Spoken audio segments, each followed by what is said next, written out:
안녕하세요. 오늘은 택배를 주고받을 때 많은 분들이 친절한 마음으로 하시는 행동들 중에서 의외로 별 도움이 되지 않거나 오히려 불편을 만드는 것들에 대해 이야기해 보겠습니다. 물론 지역이나 기사마다 조금씩 차이는 있을 수 있습니다. 하지만 제가 현장에서 오랫동안 배송하면서 느낀 공통적인 내용들이니 참고 정도로 봐주시면 좋겠습니다. 첫 번째는 문 앞에 놓고 가세요라는 전화입니다. 택배기사라면 하루에도 수십 통씩 받는 전화 중 하나입니다. 기사님, 집에 없으니까 문 앞에 놓고 가세요. 사실 예전에는 이런 연락이 필요했습니다. 직접 수령하는 비율도 높았고 고객의 의사를 확인해야 하는 경우도 있었기 때문입니다. 그런데 지금은 상황이 많이 달라졌습니다. 대부분의 택배는 비대면 배송이 기본이 되었습니다. 아파트든 주택이든 특별한 요청 사항이 없는 경우에는 대부분 문 앞에 놓고 배송 완료 사진을 남깁니다. 그래서 고객님께서 문 앞에 놓고 가세요라고 전화하시는 경우가 많은데 사실 기사 입장에서는 이미 그렇게 배송할 예정인 경우가 대부분입니다. 물론 냉장식품이나 고가품 또는 별도 요청이 필요한 물건은 예외가 있을 수 있습니다. 하지만 일반 택배라면 굳이 전화까지 주지 않으셔도 대부분 문제없이 문 앞 배송이 이루어집니다. 두 번째는 주소의 층수를 적는 것입니다. 예를 들어 이런 경우입니다. 9층 902호, 3층 306호 이렇게 층수를 따로 적어놓는 경우가 생각보다 많습니다. 그런데 기사 입장에서 보면 사실 큰 의미가 없습니다. 왜냐하면 우리는 최종 목적지가 몇 층인지 보다 몇 호인지 먼저 보기 때문입니다. 902호면 당연히 9층이고 306호면 당연히 3층입니다. 그런데 송장의 층수까지 추가로 적혀 있으면 글자가 길어지고 복잡해집니다. 하루 수백 장의 송장을 보는 입장에서는 오히려 가독성이 떨어질 수 있습니다.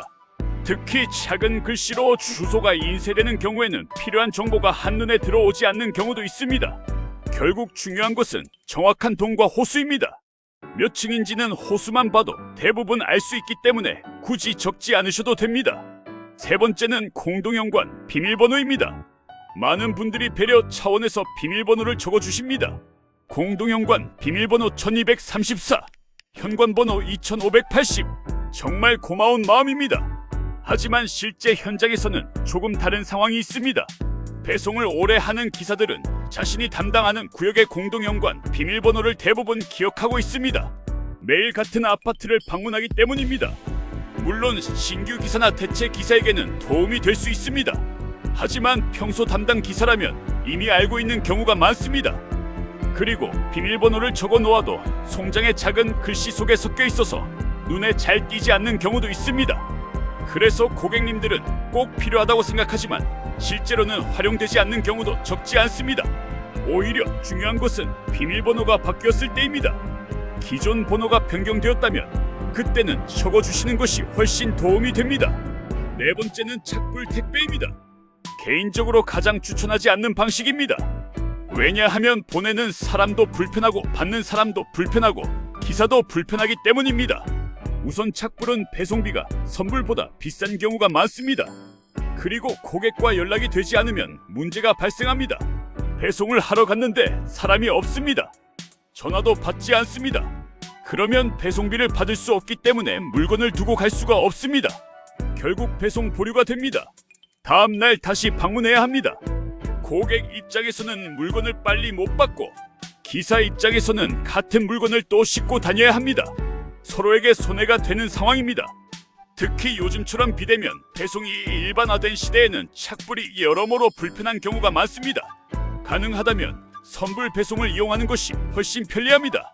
이 외에도 택배 현장에는 고객님들이 좋은 의도로 하시는 행동들이 있습니다. 하지만 현장에서 실제로 도움이 되는 것과 그렇지 않은 것은 생각보다 차이가 있습니다. 택배는 하루 수백 개의 물건을 정해진 시간 안에 배송해야 하는 일입니다. 그래서 기사들이 가장 좋아하는 정보는 의외로 단순합니다. 정확한 주소, 정확한 연락처, 정확한 동과 호수, 그리고 필요한 경우에만 남겨주는 특이사항. 이 정도면 대부분의 배송은 문제없이 이루어집니다. 오늘 말씀드린 내용은 어디까지나 현장 기사 입장에서 느끼는 경험담입니다. 혹시 여러분도 택배를 보내거나 받으면서 궁금했던 점이 있다면 댓글로 남겨주세요. 시청해주셔서 감사합니다.